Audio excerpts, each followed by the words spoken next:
ప్రార్థన. అనారోగ్యంగా ఉన్న స్థలంలో మీ చేతి ఉంచండి. మీ కొరకు నేను ప్రార్థిస్తున్నాను. పరిశుద్ధమైన నా పరలోకపు తండ్రి, ఇదిగో నీ బిడ్డలకు ఉన్నటువంటి ఈ వ్యాధి రోగ బలహీనతలుండి ఇప్పుడే వారికి విడుదల అనుగ్రహించుము దేవా. యేసు పొందిన గాయముల ద్వారా మేమంతా స్వస్థత నొంది ఉన్నామని యెషయా 53:5 ఆయన పొందిన గాయముల చేత మేము స్వస్థత నొంది ఉన్నామని వాక్యం సెలవిస్తూ ఉండగా, అపవాది చీకటి శక్తులారా, అనారోగ్యం బలహీనత కలిగించేటువంటి virus, any kind of sickness, ఆ వ్యాధి రోగం అది ఏదైనా సరే యేసు అధికారం గల నామంలో వారిని విడిచిపోమని గద్దిస్తూ ఉన్నాను. వారి శిరస్సు మొదలు అరిపాదం వరకు వారి దేహంలోని అవయవాల్లో ఎక్కడ ప్రాబ్లం ఉన్నా, ఏ సమస్య ఉన్నప్పటికీ యేసు నామంలో అనారోగ్యాన్ని తొలగిపోమని గద్దిస్తున్నాను. ఇప్పుడు ఆ పెయిన్, ఆ బాధ, వేదన వారి శరీరాన్ని విడిచిపోవునుగాక యేసు నామంలో. ప్రభువా, నీ గాయపడిన హస్తము చాపి నీ బిడ్డలను ఇప్పుడే దర్శించుము, తాకుము నాయనా. వీరు లేచి సాక్ష్యం ఇచ్చుటకు సహాయం చేయండి. 12 సంవత్సరాల రక్తస్రావ రోగంతో బాధపడిన బిడ్డను ఒక్క క్షణంలో స్వస్థపరిచావు. 38 ఏళ్లుగా మంచం పట్టున్న వ్యక్తిని ఒక్క క్షణంలో స్వస్థత నొందాడు. నీ జాలిగల హస్తాన్ని చాపి నీ కృపా, నీ కనికరం చూపి ఇదిగో ఈ బిడ్డను ఇప్పుడే స్వస్థపరచమని వేడుకుంటున్నాను. వ్యాధి రోగమా, బలహీనత, ఆ అనారోగ్యమనే పర్వతమా, నేను నీతో మాట్లాడుతున్నాను యేసు నామంలో. ఇదిగో వారి శరీరంలోనూ వారి గృహంలోనూ ఎవరిలో ఉన్న ఈ అనారోగ్యాలు తొలగిపోమని గర్జిస్తున్నాను. Leave them right now. Be healed in Jesus name.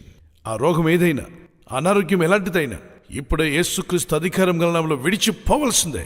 Thank you Jesus for healing them. ప్రభువా, నీ బిడ్డను స్వస్థపరిచినందుకు నీకు వేలాది స్తోత్రాలు చెల్లిస్తున్నాను.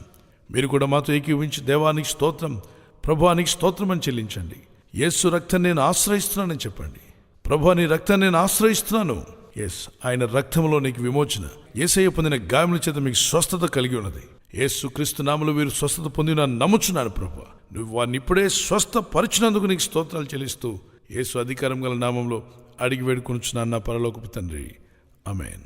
పిల్లరా, మీ దగ్గర ఆయిల్ కానీ వాటర్ కానీ ఉంటే చేతులు పట్టుకోండి. యేసు క్రీస్తు నామములో ప్రార్థించిన తర్వాత మీరు ఆయిల్ అప్లై చేయండి. ఆ నీటిని తాగడానికి ప్రయత్నం చేయండి. యేసు, నీ నామములో ప్రార్థన చేస్తున్నాను.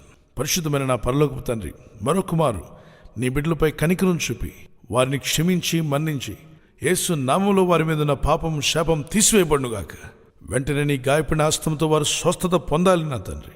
వారి చేతిలో పట్టుకున్న నీరు, ఆయిల్ నిమిత్తం ప్రార్థన చేస్తున్నాను. యేసు క్రీస్తు అధికారం గల నామంలో ప్రార్థిస్తూ ఉండగా ఆ నీళ్లలోను ఆయిల్లోను యేసు రక్తాన్ని ప్రోక్షిస్తున్నాం. ఆ నీరు తాగిన, ఆయిల్ అప్లై చేసిన వెంటనే ప్రతి విధమైన వ్యాధి, రోగ, బలహీనత వారి శరీరాలను విడిచిపోమని ఇప్పుడే గద్దిస్తున్నాను. ఇన్ జీసస్ నేమ్, యేసు నామములో అడుగుచున్నాం మా పరలోకపు తండ్రి. ఆమేన్, ఆమేన్. యేసు రక్తాన్ని ఉచ్చరిస్తూ ఆ ఆయిల్ అప్లై చేయండి. ఎక్కడ బాధ ఉందో అక్కడ 7 minutes కంటిన్యూగా యేసు రక్తాన్ని నేను ఆశ్రయిస్తున్నాను. యేసు పొందిన గాయముల ద్వారా నేను స్వస్థత నొంది ఉన్నాను. యేసు గాయములు నన్ను స్వస్థపరిచేయని పలుకుతూ ఉండండి. God bless you.